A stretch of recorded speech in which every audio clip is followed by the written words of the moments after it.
Since that day, the house has remained silent. The distance I felt from my parents, the shock of losing my brother, and the vicious cycle of blaming myself led me to shut myself in my room. How long had I been living like that? One day, my mother knocked on my door. She called out to me from outside the door, almost shouting, "Sarah! Open up! Let's talk properly!" I thought about ignoring her and letting it pass. But if I didn't open the door now, I might never be able to talk properly with my father or mother again, and I might never be able to leave this room. Suddenly scared, I slowly opened the door. My mother, with her kind eyes, looked straight at me. Her determined gaze made me step back. I was scared. It was the first time I felt this way towards my mother. Feeling frightened by my mother slowly approaching, I slipped past her and ran into my brother's room. It was the first time I entered his room since he was gone, and nothing had changed since he was alive. His presence was everywhere. Sarah. I always loved hearing my name called gently with a smile. But my brother was no longer there. Realizing this, I collapsed to the floor and cried loudly. My mother watched me from behind. My father and mother sat down, surrounding me, and my father spoke softly. "I don't know where to start.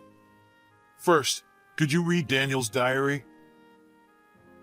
What my father handed me was my brother's diary. I took the diary with trembling hands and slowly began to read.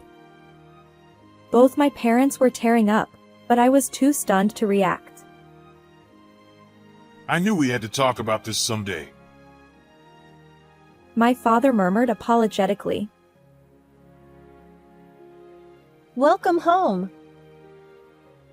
My mother greeted me as I returned home, exhausted from a hard day's work. "You look tired today as well." She said this while making my favorite decaffeinated coffee. My father had been awake until a little while ago, but he decided to go to bed early for tomorrow. Well, that makes sense. I looked at the clock and saw it was already past 11 p.m. "Thank you, Mom." Seeing me drink the coffee, my mother also headed to her bedroom. I am Sarah, 39 years old. There is a reason why I am still living with my parents at this age without getting married. I am a surgeon at a general hospital near the station. Sometimes I get called in the middle of the night, and there are times when I can't come home at all. One reason I haven't met a man who can support me through such a demanding job is because of this, but that's not the only reason. When I turned 30, I started to worry about what people would think if I continued living at home, so I considered living alone, but my parents opposed it. You might think they are being overprotective, but that's not the case. I am completely incapable of doing housework. Cleaning, laundry, cooking. I'm bad at all of them. I have the intention to do them, but they just don't go well. Knowing this, my parents probably opposed me living alone because they could foresee the disastrous state my place would become. My mother often jokes, "I feel like mushrooms might start growing in your room someday." and I can't argue with her. If I had moved out, I probably wouldn't be able to calmly drink coffee like this and would have collapsed at the cluttered entrance. I am truly grateful. As I passed by my parents' room, I expressed my gratitude in my heart and sank into my fluffy bed. The next morning, I headed to the living room after waking up. I had taken the day off, so I shouldn't receive any calls except for emergencies. Even so, I never let go of my phone because you never know what might happen. My parents were already awake and had finished breakfast early. "Good morning, Sarah." You were late last night. Are you okay? I could tell he was gently concerned about me. I'm fine. I sat down next to him and glanced at the newspaper. Seeing me, my father murmured. It's been 23 years since then. I looked at the date in the newspaper. Exactly 23 years. I nodded with an awkward smile. After finishing breakfast, my parents and I got ready and got into the car. My father was about to drive, but I said, I'll drive. I haven't driven the car recently, so I want to get back into the swing of things. I took the driver's seat. On the way there, the car was unnaturally silent. No one tried to speak. I'm sure both my father and mother had their own thoughts. As I drove, I also remembered many things. We arrived at the cemetery on the small hill and started walking silently. We reached a grave, cleaned it, and prayed together. Finally, my mother spoke. Daniel, we are doing well. Hearing her words, my father and I closed our eyes. Each of us spoke to him in our hearts, and eventually, we all looked up. Shall we go now?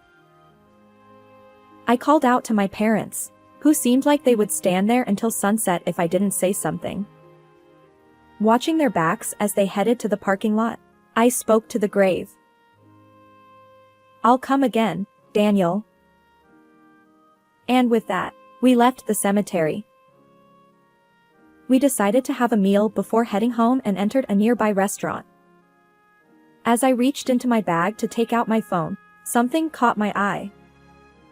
It was something my brother had bought for me when he was still alive, after I had begged him for it. As I held it and reminisced, my father spoke to me with concern. I'm fine. I was just remembering, I said with a smile. My parents are very kind to me.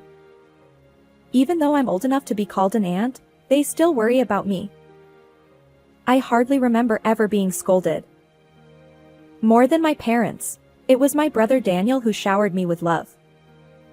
When I was little, he always held my hand when we walked, until I was embarrassed and refused. Whenever I went out with friends, he would tell me to be careful of cars and not to follow strangers. I often thought he was worrying too much. But I was happy. I felt loved and cherished. And I loved Daniel just as much. Whenever I heard stories of sibling fights from my friends, I wondered why they fought, because we got along so well. But I also felt a bit strange about it. No matter how selfish I was, my parents and Daniel would always listen with a smile. Why was I so cherished? I would understand that much later. When I entered high school, I had to commute by train instead of walking. Daniel's worry seemed to intensify even more. Take this. He handed me a personal alarm so I could call for help if needed, and I couldn't help but laugh. I'm not a kid.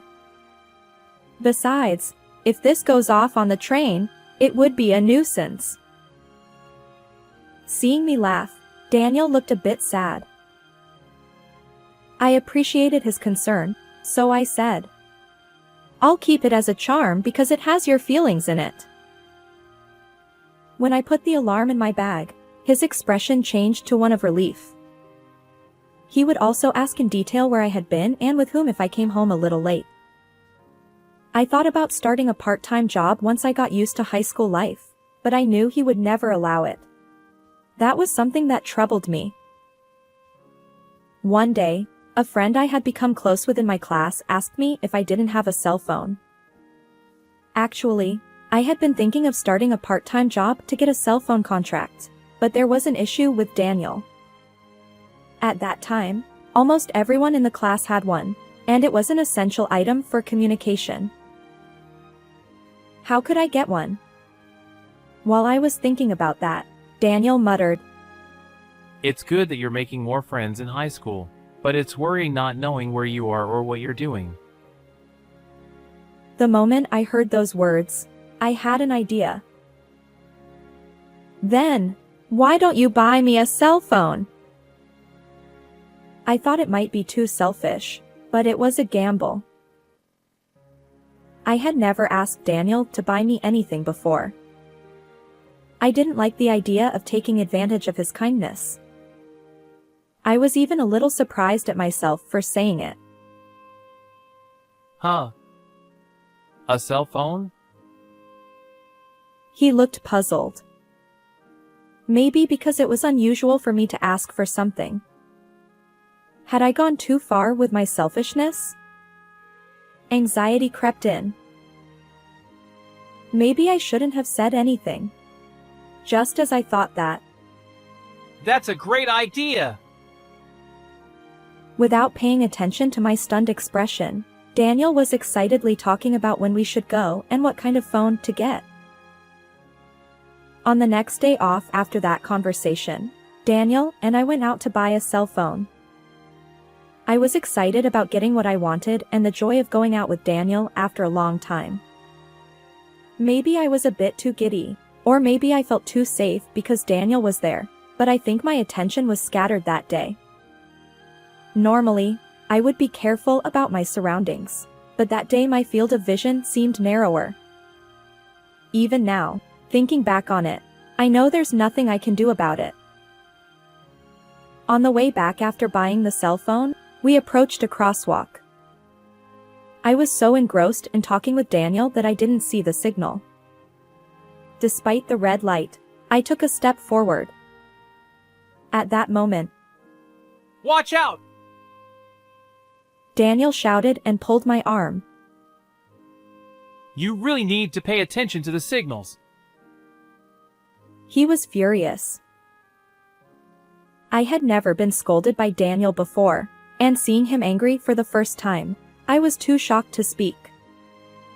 Noticing my open-mouthed, stunned expression, Daniel returned to his usual gentle tone. Sorry for shouting. No! I should have watched the signal. Thank you, Daniel. He must have spoken louder than he thought. Daniel looked flustered, but when I turned to face him, he let out a big sigh. I'm sorry. Seeing Daniel looking so apologetic with his shoulders hunched, I felt a warm sensation in my chest. My dear brother. I'm not a child anymore. I decided to become a sister who could walk alongside him, not just someone he worried about. While I was thinking that, the signal turned green. Oh, it's green now. Let's go. I started walking. But before I could cross, something pushed me from behind. Ouch! As I fell forward and slowly turned around, I saw Daniel lying on the ground. What happened? People around us were in a commotion. The person in the car that had stopped near Daniel was frozen with a shocked expression.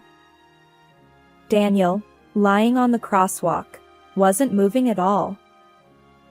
The road quickly became stained with blood, and I was led to a safe place by the people around me. Daniel! I called out to him repeatedly, but it seemed he couldn't hear me. Daniel! I wanted to rush over and check if he was okay, but my legs wouldn't move. Daniel! Someone was patting my back as I cried out. Even though my mind was in a panic, for some reason, the voices of others talking stuck in my ears. He had amazing reflexes. It's good he saved his sister, but I didn't want to hear such things. I crouched on the road and cried out as loud as I could. Eventually, an ambulance arrived, and Daniel was taken away. Since I had also gotten injured when I fell, I was taken to the hospital with him. Even in the ambulance, I called out to Daniel. But he still seemed unconscious. Why did this have to happen? He said he would help me set up my cell phone when we got home. I was planning to email him every day so he wouldn't worry. I won't forgive you if you don't wake up. Clenching my fists, I just wished for Daniel's safety with all my heart. My injuries were not serious, and by the time my treatment was finished, my father and mother had arrived at the hospital. But something was off. My mother was crying hysterically, while my father was staring blankly into the distance. Dad! Mom! When they saw me, my mother hugged me while crying, and my father's hand touched both our shoulders. I see, the thought of Daniel being in an accident was too much for my kind parents to bear. But they didn't need to be so down. He would wake up soon. Just as I was about to say that, my father spoke first. I'm just glad Sarah is safe. Daniel really protected you. What was he talking about? I couldn't help but laugh. Dad, what are you saying? Just me. Daniel will be fine too. My mother started crying again. I could feel her arms trembling as she held me. Mom, you're crying too much. Daniel will be okay. But neither my father nor my mother responded. How long did we stay there, hugging each other? A woman came over and spoke to us. She led us to where Daniel lay on a bed, looking completely different. Since that day, the house has been eerily quiet, and despite the lights being on, it felt dark. Perhaps out of concern for my depression, my parents didn't talk to me. They seemed distant, almost as if they were afraid of something. I felt a clear distance that hadn't been there when Daniel was alive. Gradually, I began to believe that Daniel's death was my fault, and I was consumed by guilt. Caught in a vicious cycle of feeling distant from my parents, the shock of losing Daniel, and constantly blaming myself, I withdrew into my room and stopped going to school. I spent my days doing nothing but reminiscing about Daniel and crying. On my desk, the shopping bag from the cell phone store we visited that day was left untouched. How long did I spend my days like that? My mother brought meals to my door every day, but I had no appetite and barely touched them. Then one day, as usual, my mother knocked on my door. Sarah, I'm leaving your meal here. I didn't respond and listened as her footsteps faded away. Soon, I would hear her going down the stairs. But then, her footsteps stopped and came back towards my room. She stopped in front of the door and spoke. This can't go on. It was rare for her to raise her voice like that. Sarah! Open the door! Let's talk properly. I thought about ignoring her. But she persistently called out to me and knocked on the door. If I missed this chance, it might really be the end. If I didn't open the door now, I might never be able to talk properly with my parents again, and I might never leave this room. Suddenly scared, I slowly opened the door. Seeing my mother for the first time in a while, she looked pale and haggard. Her gentle eyes stared straight at me. Pushed by the determination in her gaze, I took a step back. Scared. It was the first time I felt that way towards my mother. Feeling fear as she slowly approached, I slipped past her and ran out of my room. Instinctively, I ran into Daniel's room. It was the first time I entered his room since he passed away, and nothing had changed since he was alive. The chair he always sat in, the TV connected to the game console, the suit hanging on the wall.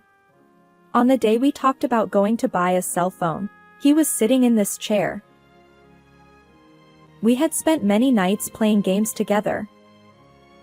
Using studying as an excuse, I often came into this room to chat about trivial things. The room still smelled like him, and memories flooded back. His presence was everywhere. Sarah. I loved how he always called my name with a gentle smile. But he was no longer there. The moment I realized that, I collapsed to the floor and cried out loud. My mother watched me from behind. By the time I stopped crying, it was already dark outside. My father, who had returned from work, and my mother, who had been watching over me, slowly approached me. Exhausted from crying and drained of all energy, I didn't even have the will to reject them. My parents sat down on either side of me as I sat on the floor, and my father spoke quietly. Actually, after Daniel passed away, your mother and I came into this room together. His voice was as gentle as ever, and the awkwardness I had felt earlier was gone. We found a diary in Daniel's desk. After reading it, we realized we needed to face you properly. Your mother and I talked about it. A diary. Could it be something Daniel wrote? I had no idea he kept a diary. Holding my hand, my mother began to speak. Sarah, I'm sorry. I must have seemed so cold. You must have felt anxious and lonely. I'm really sorry. She apologized over and over, and I didn't know how to respond. I don't know where to start. First, could you read Daniel's diary? He handed me the diary Daniel had left behind. I took it hesitantly and began to read slowly. Little did I know, it contained shocking truths. There was once a girl named Leah in this family. The diary began by describing how the four of them lived happily together. Leah and Daniel were very close, and he adored her. One day, Daniel and Leah went to the park together. It was a 3-minute walk from home. The park where Daniel, a grade schooler, always played with his friends. Although my parents were a bit worried, they let them go because it was a familiar park. They told them to be careful and not to come home late. But a few minutes later, Daniel came back alone. He looked pale and couldn't speak properly, so my mother sensed something was wrong and rushed outside. On the way to the park, she saw a car stopped on the road. A man, presumably the driver, was on the phone, looking flustered. When she reached the front of the car, she saw Leah lying there in a terrible state. I instinctively closed the diary. Even though I had cried so much already, tears still streamed down my face. My mother silently patted my back, and once I calmed down a bit, I continued reading. After losing Leah, the atmosphere in the family changed drastically. My parents blamed themselves for letting the children go to the park alone. Daniel felt guilty for being unable to do anything as he watched his sister get hit by a car. His depression was more severe than anyone else's, and he began to refuse to go outside. It became difficult for him to attend school, and my parents, feeling they couldn't go on like this, decided to adopt a child. Do you think it was a naive idea? But it was the only thing we could do. I remembered how I once begged my mother for a younger sibling, but she gently refused. I later learned that my mother had had a hysterectomy. Come to think of it, The diary hadn't mentioned me yet. There were no more children that could be born from my mother, so they chose to adopt. With a strangely pounding heart, I continued reading, only to be met with another shock. The child they adopted was a baby girl. Her name was Sarah. What? Me? Both my parents were teary-eyed, but I was too stunned to react. I was adopted! I knew we had to tell you someday. He murmured apologetically. In the diary, it was written how Daniel regained his former vitality and how my presence saved him and our parents. The last sentence expressed his determination to continue protecting this beloved family. After reading everything, I took a deep breath. I couldn't believe I was adopted, but more than that, I couldn't bear the fact that my parents had lost both of their biological children in accidents. I began to understand why I had been treated with such exceptional care. After a moment of silence, my father began to speak. As it was written in the diary, Daniel risked his life to protect you, Sarah. The small life he couldn't save that day. To never repeat the same mistake, he protected my life with his own. Even though we weren't related by blood. Tears welled up in my eyes again. Even if he did that, my parents are still cold to me. Did my unspoken sobs convey these feelings? This time, my mother spoke to me. Sarah, it's not that your father and I don't love you. My father nodded repeatedly. We lost 2 children, and we were so scared of losing you too. I can't understand the feelings of parents who have lost their beloved children. But the deeper the love, the greater the pain must be. We love you, Sarah, and you are very precious to us. Please understand that. Listening to them, it seemed that their fear of losing me overshadowed their love, making them unsure of how to interact with me. How could I know that if you didn't tell me? I spoke emotionally. After Daniel was gone, you both seemed so distant. I poured out all the feelings that had been bottled up in my heart. I was lonely. I confessed how I blamed myself for Daniel's death and how their attitude made me feel anxious, lonely, and sad. My mother hugged me. Then my father hugged us both. As we embraced, we cried together. Eventually, we lifted our heads, and my mother spoke. Sarah, we may be unreliable, but can we start over slowly, as an irreplaceable family? I squeezed my mother's hand and nodded firmly. Because to me, you both are my real family. Thank you. Thank you. As we looked at each other, I suddenly felt embarrassed and made a request to my mother. After crying so much, I'm hungry. Mom, can you cook? I'll help.